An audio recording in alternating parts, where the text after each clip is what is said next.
నేను 1978లో అడ్వకేట్గా practice corporation 88 వరకు మా జిల్లాలో ప్రాక్టీస్ చేశాను. దాని తర్వాత హైకోర్టులో 1988 నుంచి 1993 వరకు హైకోర్టులో ప్రాక్టీస్ చేశాను అడ్వకేట్. 93లో జిల్లా జడ్జి చేయాలి. 2009లో హైకోర్టు జడ్జి అయ్యాను అండ్ 2015లో రిటైర్ అయ్యాను. సో 93 నుంచి 2015 వరకు నేను జడ్జిగా పనిచేశాను.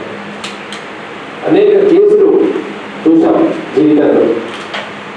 నాకు బుద్ధి పెట్టినప్పటి నుంచి ఎన్నో విషయాలు అంటే ఎంతో అన్యాయంతో కూడుకున్నటువంటి కేసులు కూడా చేయడం జరిగింది, చూడడం జరిగింది.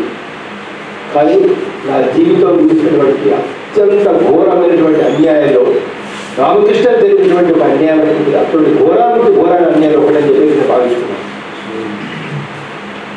ఎందుకంటే ఎక్కడో ఒక స్త్రీ మీద జరిగినటువంటి కేసుల్లోనో లేదా ఘోరాది ఘోరంగా హత్య చేసినటువంటి కేసుల్లోనో లేదా మానసిక బాధను విక్టిమ్స్ అనుభవిస్తారో ఈరోజు రామకృష్ణ యొక్క కేసును చూసిన తర్వాత వాస్తవాలు విన్న తర్వాత అంత బాధ కలిగింది. నేను జీవితంలో అత్యంత బాధపడే సందర్భాలలో ఒక సందర్భం ఏంటంటే ఈ రామకృష్ణ గారి వచ్చినటువంటి ఒక రామకృష్ణ అన్యాయాన్ని తెలుసుకున్న తర్వాత మీరు చూడండి ఏం జరిగింది. ఆయన జడ్జిగా పనిచేస్తున్నాడు. జడ్జిగా పనిచేయడం పాపం అయిపోయిందా. జడ్జిగా పనిచేస్తూ ఉంటే ఒక ముద్దాయి అతనికి ఒక స్టేట్మెంట్ ఇచ్చారు. చూడండి ఇక్కడ మీరు కోర్టు సీజ్ చేసినటువంటి తవేరా బండిని ఒక ఆఫీసర్ డిఆర్ఓ గారు వాడుకుంటున్నారని చెప్పేసి చెప్పాడు. అది వాస్తవం కాదా అని చెప్పేసి ఎంక్వైరీ చేసి వాస్తవం తెలుసుకున్న తర్వాత ఆ రామకృష్ణ డిఎఫ్ఓ మీద ఆయన డిఆర్ఓ మీద ఎఫ్ఐఆర్ ఇష్యూ చేయమని చెప్పేసి కంప్లైంట్ ఇచ్చాడు. ఆ కంప్లైంట్ నమోదు చేయకుండా అతన్ని ఎలా తప్పించాలి ఆ కేసు నుంచి కుట్ర చేసి ఆ కుట్రలో భాగంగా నేను ఒక వ్యక్తిని బలవంతాన నేనే దొంగతనం చేశాను ఆ టవేరా బండిని చెప్పేసి ఒప్పుకోమని చెప్పి బలవంతం చేశాను. అతని పేరు రామాంజుడు. ఈ రామాంజుడు అనే అతన్ని ఆ యొక్క దొంగతనం నేనే చేశాను ఒప్పుకోమని బలవంతం చేయడం జరిగింది. ఎవరు? పవన్ కుమార్ రెడ్డి గారు. పవన్ కుమార్ రెడ్డి దాని తర్వాత రామకృష్ణ ఈ ఇద్దరు కూడా కలిసి ఆ వ్యక్తిని విపరీతంగా బలవంతం చేసిన తర్వాత అతడు చేయని నేరాన్ని ఒప్పుకోమని బలవంతం చేస్తున్నాడు. అయ్యా నాకు తెలియదు, నేను దొంగతనం చేయలేదు, నాకు టవేరా బండితో నీకు సంబంధం లేదని చెప్పి చెప్తే వినకుండా ఆయన వినడం లేదు, మీరు చెప్పినటువంటి మాట వినడం లేదు ఒక దురహంకారంతో కోపంతో పవన్ కుమార్ రెడ్డి ఆయన కిరోసిన్ పోస్తారని పెట్టాడు. కిరోసిన్ పోస్తారని పెట్టిన తర్వాత తీసుకెళ్లి హాస్పిటల్ అడ్మిట్ చేశారు.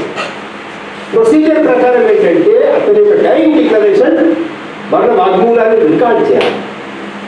అక్కడ ఉండేటువంటి పోలీసు వాళ్ళు ప్రొసీజర్ ప్రకారంగా అక్కడ మెజిస్ట్రేట్గా పనిచేస్తున్న రామకృష్ణ దగ్గరికి రిక్వెషన్ తీసుకుని వస్తే రామకృష్ణ చేసినటువంటి పాపం ఏంటంటే హాస్పిటల్కి పోవడం, డ్యూటీ చేయడం, డ్యూటీకి వెళ్ళి డ్యూటీ లోపల ఆ రామాంజుడు ఒక స్టేట్మెంట్ రికార్డ్ చేయడం అంతే.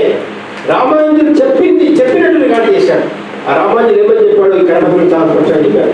నేను గత 2 సంవత్సరాల నుండి లాయర్ పవన్ కుమార్ రెడ్డి చెప్పిన విధంగా బొమ్మకొయ్యే జనచంద్రం నరికి మద్రాసుకు పంపుతుంటాను.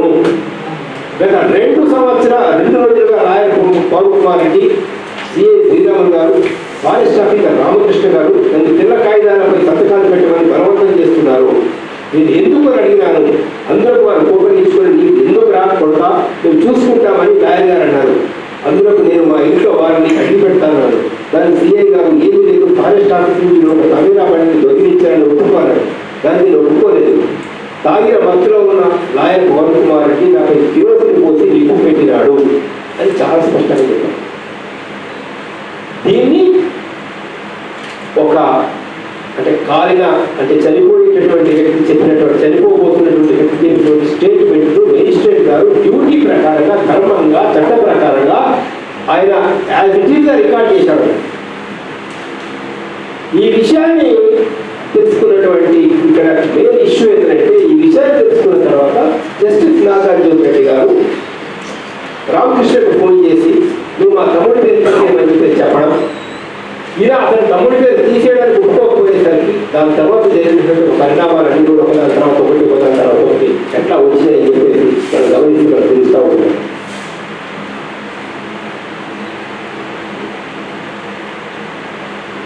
న్యాయం చేయాల్సిన బాధ్యత నేను హైకోర్టు మీద ఉందా లేదా, న్యాయం చేయాల్సిన బాధ్యత సుప్రీంకోర్టు మీద ఉందా లేదా, న్యాయం చేయాల్సినటువంటి బాధ్యత రాష్ట్రపతి మీద ఉందా లేదా, ఇంకెవరి దగ్గరికి వెళ్ళాలి చెప్పండి, ఎవరి దగ్గరికి వెళ్ళాలి చెప్పండి. హైకోర్టు చీఫ్ జస్టిస్ దగ్గరికి వెళ్ళాడు, సుప్రీంకోర్టు చీఫ్ జస్టిస్ దగ్గరికి వెళ్ళాడు, ప్రెసిడెంట్ ఆఫ్ ఇండియాని అప్రోచ్ చేశాడు, ఇంకెవరిని అప్రోచ్ కావాలి? ఆయన ప్రొటోగా ఆయన డ్యూటీ జస్టిస్ నాగార్జున రెడ్డి గారు ఆయన ఇంటికి పిలిపించుకొని చేసినటువంటి దౌర్జన్యం ఏంటో అది కూడా ఇక్కడ చాలా స్పష్టంగా చెప్పడం జరిగింది.